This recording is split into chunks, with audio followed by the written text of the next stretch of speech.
Hello, and welcome to this guide on Crystal Implings.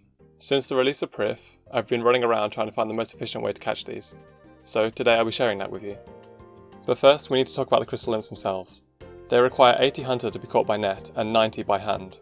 However, both requirements are boostable via Hunter Potion, so don't worry if you don't have the exact level.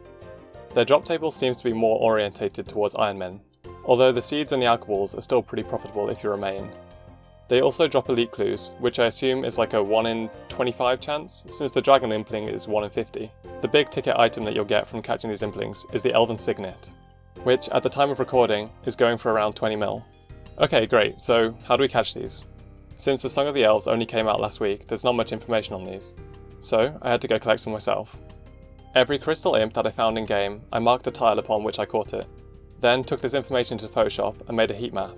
I'd probably say my sample size was around 80 to 100 imps. I'm also not saying that you won't find imps on places which aren't marked, but I'm just saying this is where I found my imps, and this is where my data comes from. With this information in mind, I sought to hop in the most concentrated spot, which turns out to be the northwest corner. It also happens that there's a rune shop there, that sells cosmics, natures and death runes at a discount price to the GE. Also, just below that there's a staff shop, which also sells discount items to the GE. These are the two shops marked in yellow on the map as profitable shops. Since we're hopping around to scout Crystal Imps, I thought, why not buy stock from the shops and sell it back to the G at a profit? It makes sense, right, you know? On screen I've detailed the graphic for the rune shop, showing you roughly what to buy to profit. It's pretty simple and there's not much else to say, other than buy the runes, hop the worlds and catch the imps. It also turns out that it's pretty consistent money as well, which is decent since you're putting in literally zero effort. I want to warn you though, please for the fucking love of God, check the prices on the GE in comparison to the rune shop, since the hop limit on worlds has recently been removed, so some prices might crash. On every world that you hop to, at the rune shop, you want to run slightly south, as this allows you to see 2 more Crystal Impling locations, which you would have otherwise missed if you'd stayed inside the rune shop. If you're an Iron Man too, look at that, you can buy 20+ K cosmics an hour, and get Crystal Imps at the same time, which will sort you out with your Ranar seeds. The thing is too, I had competition on the Crystal Imps and the Cosmic Runes. So if it's not peak time, you'll be getting a fuck ton. I also managed to catch 16 Crystal Imps, which is quite a lot I think, since we were doing 2 things at once. It's actually pretty ridiculous as well how many Ranar seeds you get from these. But I mean, I'm not really complaining since it's free loot. And yeah, 1.5 mil just from the Imps themselves. Although, I have a feeling that I got pretty lucky, because I did this for an hour before making the video, and I only got around 700k loot. But that just goes to show, even if you get the worst RNG on opening the Implings, you still make around 2 mil an hour. After selling everything and subtracting the starting cash, you can see that I made 2.7 mil this hour, which is pretty sick, and I'll take it. Okay, so moving on to the next method. This one might be more stable since battle staffs have a high alch value and tend not to drop. We're going to be using the same concept of hopping around shops and buying the stock out whilst looking for Implings. If you refer back to the heat map, you'll see that we run through several spawn locations for the Crystal Imps on the way to the shop. During this hour, I accumulated 16 Crystal Imps as well, so both methods seem to be the same efficiency on the Crystal Imp side. In order to get to the Battle Staff shop, I made a lot of Prif teleport tabs. You use these to teleport to the house portal and then run due northwest, as shown by the little squiggly red line on the map. Each world has 5 stock and you can buy a Battle Staff for 7k, subsequently selling it for 8.4k on the GE, which is a 1.4k profit each one.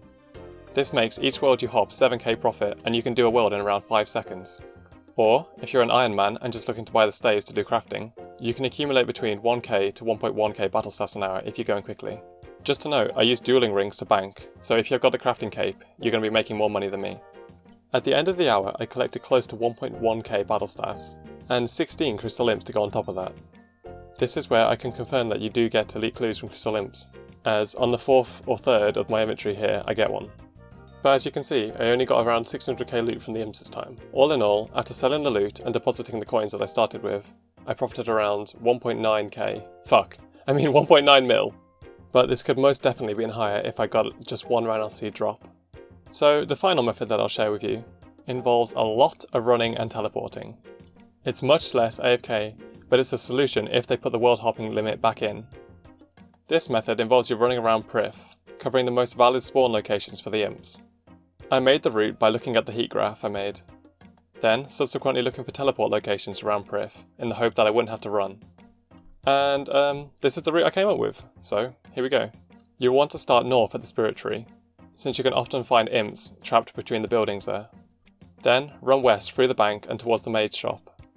This covers a high spawn density area, where you'll most likely find a lot of implings. As soon as you get just outside the maid's shop, you want to hit your Prif house tab, taking you southwest just outside the house portal. You'll want to continue southwest down to the estate agent, once again checking for imps on the way. As soon as you get outside the estate agent, you want to teleport to Prif, using a teleport crystal or an eternal teleport crystal. From there, you want to run slightly southeast through the S-bend, ending up by the Zalcano entrance. From here, you should be able to see the whole of the southeastern districts, once again checking for imps along the way. To finish the route off, you want to house tab back to your house, or any spirit tree location, so quest cape if you have it, or slayer rings if you don't.